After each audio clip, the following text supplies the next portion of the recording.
Sveiki! Ar įsivaizduojate, kaip pasikeistų jūsų gyvenimas, jeigu uždirbtumėte į savaitę papildomą 1000 eurų?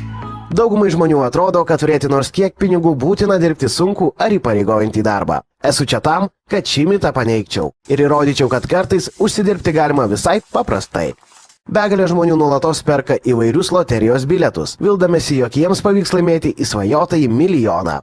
Bet argi nelaikas įsitikinti, kad eilinių loterijų žaisti neverta, kuomet prekybos centruose perkamų bilietų laimėjimo tikimybė yra beveik nulinė ir jūs jau keliasdešimtąjį kartą laimite daugiausiai 2 eurus? Gali atrodyti, kad išlošti loterijoje daugiau pinigų neįmanoma. Tačiau aš žinau, kad remiantis unikaliomis matematinėmis formulėmis, išlošimo tikimybė gali siekti net iki 97 procentų.